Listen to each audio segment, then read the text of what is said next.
People who identify as trans exist. People who make the claim that they are a sex other than what they were born at birth exist. Those people exist. However, the claims they are making about reality are false. That's what we're saying. We're denying their claims, not their physical existence, you moron. Then the conversation moved on and got more bizarre as we get to this exchange between the doctor and a Republican lawmaker on the issue of whether men can get pregnant. And you feel like you kind of know what the answer is going to be, but there's one part of this answer that's pretty interesting, so I want you to listen to this. Dr. Kumar, can biological men become pregnant and give birth? So men can have pregnancies, especially trans men. So can biological men become pregnant and give birth? So are you saying that a biological female who identifies as a man and therefore becomes pregnant is, quote, a man? Is that what you're saying? These questions about who can become pregnant are really missing the point. I'm here to talk about what's happening in Texas. This is me asking a question and you answering. I'm asking the question, sir, not you. Right, and I'm answering the question. Somebody with a uterus may have the capability of becoming pregnant, whether they're a woman or a man. That doesn't make a difference. Okay, we're done. Not every person with a uterus isn't complicated. has the ability Let me to become tell you, pregnant. if a person has a uterus and is born female, they are a woman. That is not a man, and the vast majority of the world considers that to be a woman because there are biological differences between men and women. I mean, clearly, any high school biology class teaches that men and women have different chromosomes. Females are XX chromosome and male are XY chromosome. Can't believe it's necessary to say this, but men cannot get pregnant and cannot give birth, regardless of how they identify themselves. So we see these exchanges now every time, pretty much any time there's any hearing in the House, we get this question from a Republican lawmaker: can men give birth? What is a woman? And I think it's great. I mean, it's fantastic. This is exactly what you should be doing. Especially if they're there to talk about anything related to pregnancy, if they're there to talk about anything science related, then yes, you should get them on the record endorsing the idea that men can give birth. So this is progress for the Republican Party. And I'm glad they're doing it. But you notice the response there. The response was, yes, men can get pregnant, especially trans men. Especially. Not only, but especially. Now, a trans man, quote unquote, is a woman who identifies as a man. And yes, we all know that those individuals, I mean, if they haven't mutilated their body or sterilized themselves yet, they can get pregnant. So we know that. Yes, a woman who calls herself something else or mentally identifies another way can still get pregnant. She still has all the functions of a woman. That's our point. That's what we're saying. That actually helps us. That yes, no matter how you identify, unless you go to a surgeon and tell them to start removing parts of your body, doesn't matter. No matter how you identify, your biological essence, the biological reality remains. But what about but especially? So especially means that, well, in particular, women who identify as men can get pregnant. But since you're using the word especially, that would seem to indicate that even non-trans men can get pregnant.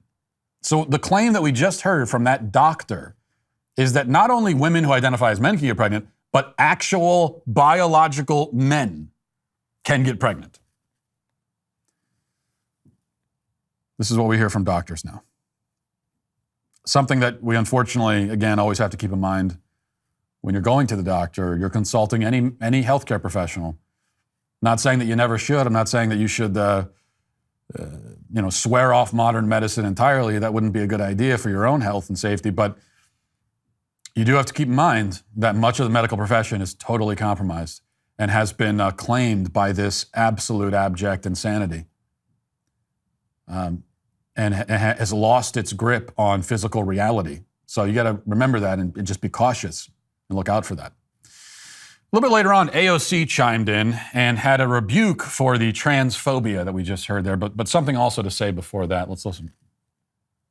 Briefly, I'd like to address some of the prior claims that, several prior media claims, one being that abortion is not an economic issue and that we should be focused on economic issues. And I also, I think it's important to state that that abortion is an economic issue. Forcing poor and working class people to give birth against their will, against their consent, against their ability to provide for themselves or a child is a profound economic issue. And it's certainly a way to keep a workforce basically conscripted to large-scale employers and to employers to work more against their will, to take second and third jobs against their desire and their own autonomy.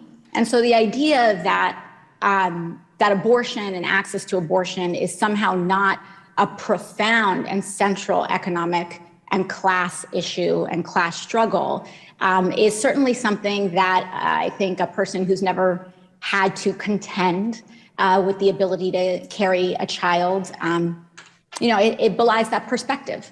And it's disappointing to see. But secondly, I think another thing that I'd like to address is that the same folks who tell us and told us that COVID's just a flu, that climate change isn't real, that January 6th was nothing but a tourist visit, are now trying to tell us that transgender people are not real.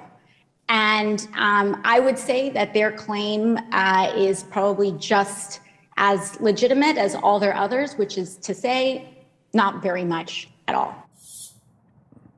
She is so stupid all the time. And it's not a put on, it's not an act. I mean, some of these people on the left, there are people on the left who are quite intelligent, and they're the ones you have to watch out for the most. They're very smart and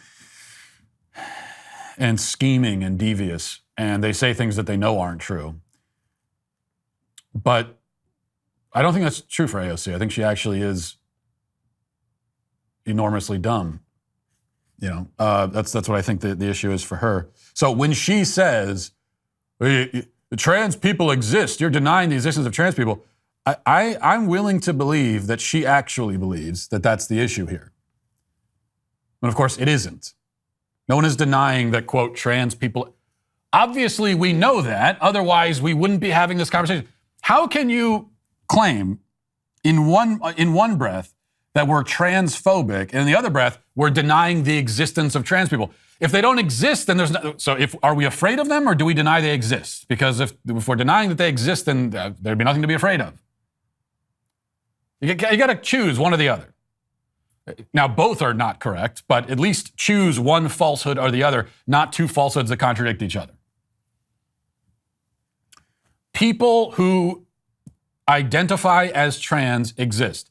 People who make the claim that they are a sex other than what they were born at birth exist. Those people exist. However, the claims they are making about reality are false. That's what we're saying. We're denying their claims, not their physical existence, you moron.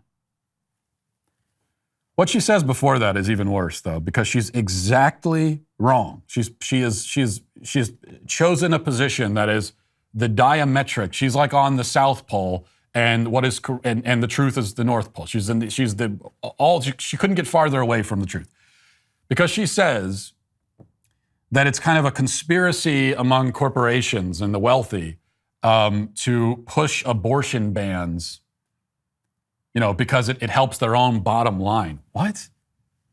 What major corporations are supporting abortion bans? Almost every single one of them have come out and denounced abortion bans. And not only that, but a lot of these corporations are paying to send their employees to other states to get abortions. That's what the corporations are doing, you ignoramus. That's what almost all of them are doing. And why would they do that? Because it's better for the corporation, it's better for your employer if you kill your child, because then you have more time to spend at work. It doesn't help. How does it help your job if you have a baby? Especially as a woman. It means that you have the baby, you take maternity leave, and now you have something else in your life that is claiming your time and attention. You have something that is pulling you away from the job, especially as a woman. Well, the employers, they don't want that. The corporations, they don't want that. So they're going to ship you off, and they'll say, sure, we'll pay for your abortion. Yeah, go ahead. We'll do that. It means you have more time for us. It means that we, as the corporation, we remain the focus of your life. We don't want the baby to be the focus of your life. We don't want your family to be the focus of your life. We want us. We want what happens here in this building, in your dumb little cubicle. We want that to be the thing that's most important to you. And that's why they pay for the abortions. So she literally could not be more wrong about that. That'll do it for this portion of the show. As we move over to the members block, hope to see you there. If not, talk to you on Monday. Happy Flannel Friday. Godspeed.